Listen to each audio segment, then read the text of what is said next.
네, 그간 겨울을 지내고 있다고 평가되던 반도체 업황이 조금씩 살아날 것이란 기대감이 커지면서 국내 반도체 기업들이 잇따라 해외 투자에 속도를 내고 있습니다.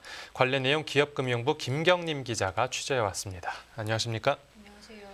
네, 먼저 SK 하이닉스 소식인데 이 하이닉스가 미국에서 처음으로 반도체 공장을 짓는다고요? 네, 맞습니다. SK 하이닉스가 첫 번째 반도체 공장 부지로 미국 인디애나주를 검토하는 것으로 알려졌습니다. 네. 해당 공장에서는 엔비디아의 그래픽 처리 장치에 들어가는 HBM 칩을 만들기 위한 패키징 공장이 들어설 것으로 알려졌는데요. HBM이면 이제 고대역폭 메모리를 말하는 맞습니다. 거죠? 고대역폭 메모리입니다.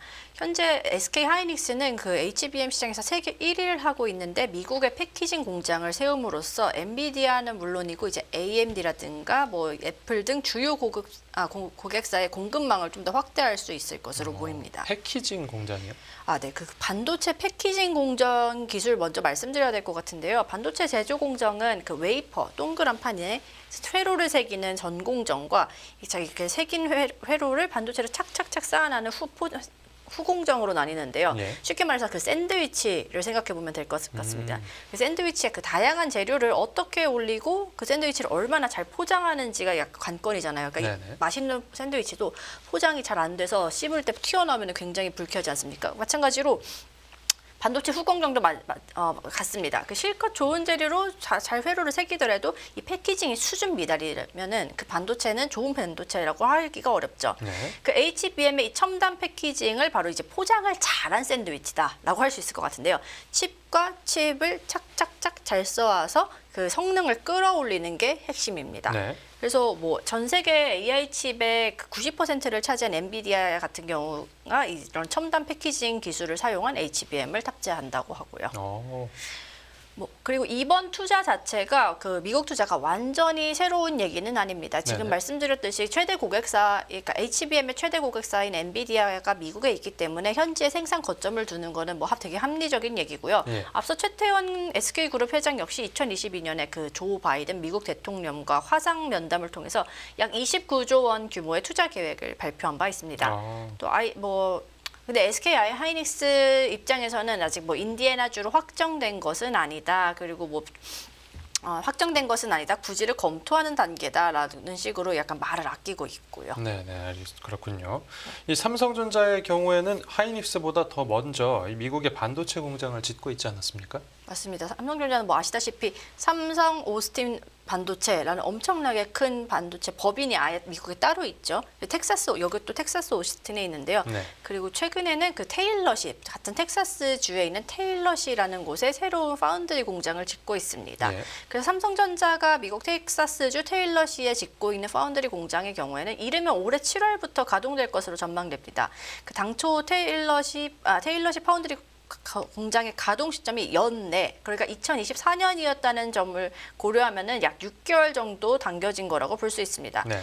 그래서 이르면 올해 7월부터 가동, 그리고 대량 양산은 내년부터 한다는 게 미국 쪽에서 나온 얘기인데요. 현재는 뭐 2개 제조 시설 중에 1개를 완공한 상태로 전해졌습니다. 이런 소식은 테일러시가 위치한 윌리엄슨 카운티의 빌 그라벨 카운티장이 언급했는데요. 네. 맞자면 구청장, 시청장 같은 사람이죠. 예. 이 빌 그라벨 카운티장이 지난 6일에 열린 카운티 위원회 회의에서 이런 얘기를 했다고 합니다. 그래서 7월 1일 가동을 목표로 준비하고 있고 그때까지 직원을 모집받고 생산을 시작하겠다고 합니다. 네. 근데 중요한 거는 이 얘기를 누구랑 했을까? 시장이라고 하면 이 사람이 이 얘기를 어디서 했을까라고 할 수 있는데 최근에 윌리엄 카운티 커미티 위원회가 되게 대규모로 사절단을 꾸려서 한국에 온 적이 있어요. 아실는지 모르겠는데 그 2월 초에 세미콘이라는 되게 큰 반도체 대전을 했었거든요. 네네. 그때 그 윌리엄 카운티 사람들이 사절단을 꾸려서 그 세미콘에 방문하고 이 빌 그라벨 이 아저씨도 거기 세미콘에서 다양한 사람들과 네트워킹을 하고 또 용인시와 또 뭐 자매 도시 협약 같은 거를 맺었거든요. 여하튼 굉장히 네트워킹을 활발하게 했다는 걸 알 수 있죠. 당연히 최대 투자처인 그러니까 공장을 짓고 있는 삼성전자 사람들과도 만났고요. 그래서 빌 그라벨 카운티장이 이런 코멘트를 위원회 회의에서 말하면서 내가 삼성전자 CFO랑 얘기해봤는데 라고 흘렸다고 합니다. 그러니까 상당히 신뢰도가 높은 얘기라고 할 수 있죠. 그걸 네. 그대로 믿는다면요. 그래서 삼성전자 테일러 공장이 어떤 곳인가 다시 한번 조금만 더 설명드리면은 그 오스틴 공장에 이은 북미 두 번째 파운드리 생산 설비입니다. 예상 투자 규모만 170억 원, 약 22조 5천억 원에 이릅니다. 삼성전자의 역대 미국 투자 중에 최대 규모라고 하는데요. 네네. 완공 후에는 뭐 아무래도 새로 짓는 팹이다 보니까 첨단 그 제품들이 나옵니다. 뭐 5G, 고성능 컴퓨팅, HPC라고 하는데 그다음에 전장 부품 이런 다양한 분야의 반도체를 생산할 계획이라고 합니다. 네, 뭐 새로 짓는 건 아니고 이제 공장 가동 시기를 조금 앞당긴다는 건데 이게 어떤 의미가 있는 겁니까? 짓는다 해서 가동 시기를 앞당긴다. 짓는다는 거는 이 사업에 대한 그 의지를 볼 수 있죠. 그러면 가동 시기를 앞당긴다. 그러면은 이건 시장에 더 빨리 선점하겠다. 시장에 더 빨리 침투하겠다는 의지를 볼 수 있지 않을까 싶습니다. 네. 그만큼 이른 시기에 시장 점유율을 확보하겠다는 보관으로 볼 수 있는데요. 현재 뭐 아시다시피 파운드리의 명실상부 세계 1위는 어디일까요? 대만의 TSMC입니다.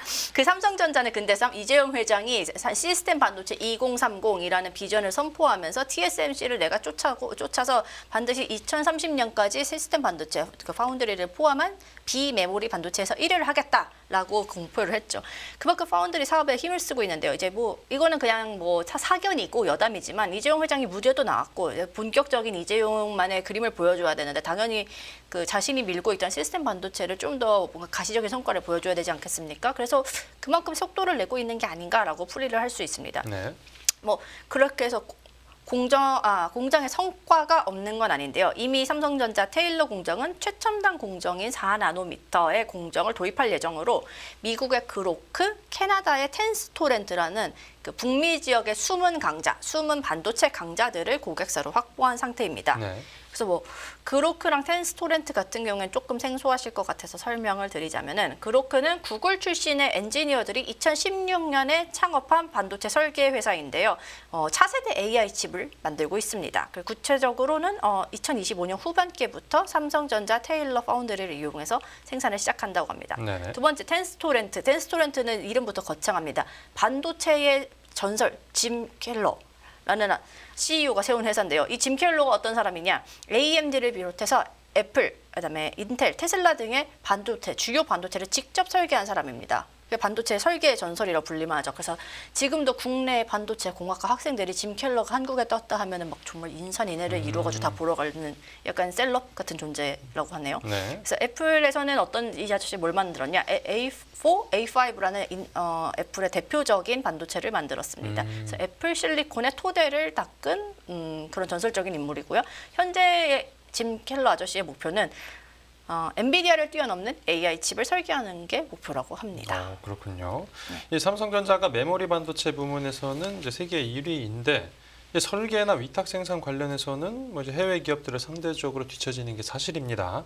그래서 이 설계나 위탁 생산 쪽 인력 충원도 이루어진다고요? 네, 맞습니다. 삼성전자 같은 경우에는 올해 초 이제 불과 한 45일 정도 지났죠. 올해 초부터 대만 현지에서 그러니까 TSMC의 본거지에서 반도체 회로를 설계하고 파운드리 등 이런 경력을 가진 엔지니어들을 모집 중입니다.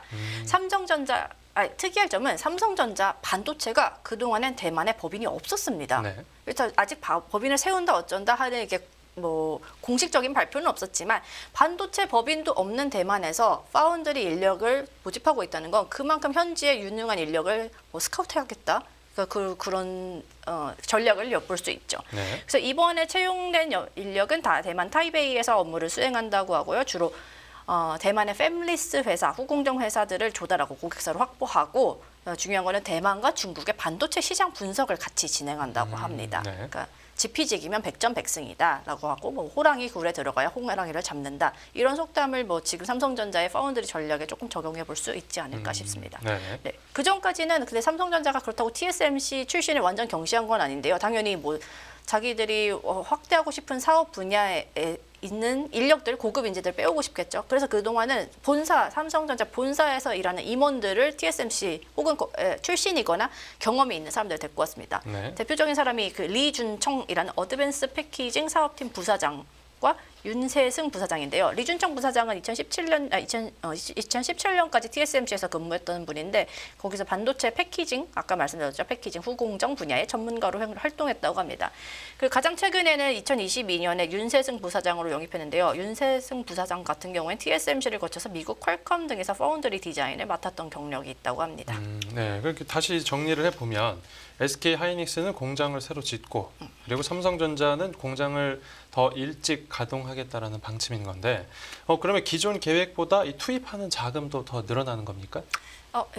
이번에 그 지난해 4분기 실적 발표 컨퍼런스 콜을 토대로 말씀드리면은 자원을 확대하다기보다는 자원의 효율적 재분배라고 보시는 게 맞을 것 같습니다. 예. 그러니까 투자를 확대하는 게 아니라 테일러 팹에 들어가는 투자 KPX는 정해져 있고 여기서 가동 시기를 앞둔다는 것이고요. 네. SK 하이닉스 역시 올해 투자 규모를 지난해 정도로 유지를 하되 이제 선단 공정, 첨단 공정에 좀 더 전략적으로 투입하고 레거시 제품이라고 하는 좀 오래된 제품들에 대해서는 투자를 줄인다라는 거죠. 그러니까 그 전까지는 뭐 최소 투자, 장비 교체 수요 이렇게 운신의 폭이 조금 제한돼 있었다면 이제는 뭐 투자의 기지개를 켠다라고 볼 수 있지 않을까 싶습니다. 네.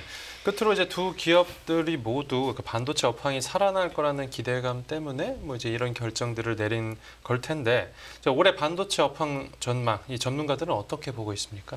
네, 뭐 시장 조사 업체, 대만의 시장 조사 업체 트렌드포스인데요. 올해 서버에 들어가는 D램의 기기장 용량 증가율이 17.3%에 이를 것으로 봤습니다.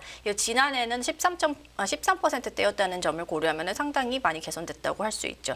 특히 IT 서버, 요즘 하도 핫한데 AI 산업이 핫하잖아요. AI 산업이 좀 더 초점을 맞추면서 이런 서버 부분에서 D램이 폭발적으로 채택률이 증가할 거라고 보고 있습니다. 그 덕분에 이런 매출도 반도체 기업들의 매출도 대폭 증가할 걸로 보고 있는데요. 네. 미국 반도체 산업협회 같은 경우에는 올해 전 세계 반도체 기업들의 매출이 지난해보다 13.1% 증가할 걸로 봤습니다. 예. 지난해 반도체 매출액이 약 700조 3,800억 원이었다는 점을 고려하면은 역산하면은 한 800조, 790조에서 800조 정도의 매출이 날 거라는 걸 기대할 수 있죠. 이렇게 매출이 늘어날 걸로 보는 근거는 뭡니까? 역시 그 고부가 같이 좀 비싼 작품들이 잘 팔린다는 건데요. 그 AI 아까 말씀드렸던 AI에 HBM이 많이 들어가는데 이 HBM이 일반 D램보다 가격이 5배 정도 비싸다고 합니다. 하나만 팔아도 5배 넘는 장사가 되는 거니까 매출이 5배 늘어난다는 거죠. 그렇죠. 네네. 그렇죠. 네. 그래서 또 3배에서 5배 정도 비싼 HBM이 주역인데요. 또 거기에 플러스 IT 기기 수요가 회복되면서 최근에 뭐 얼마 전에 저희 방송에서도 했었던 온디바이스, AI 스마트폰, 그러니까 AI가 들어간 스마트폰이 있지 않습니까? 네. 이런 데 들어가는 반도체도 늘어나면서 그러니까 서버와 기기, 쌍두마차라고 할까요? 이쪽에서 수요가 늘어나면서 매출이 늘어난다고 볼 수 있습니다. 네, 알겠습니다. 네, 오늘 취재 파일은 여기서 마무리하겠습니다. 잘 들었습니다. 감사합니다.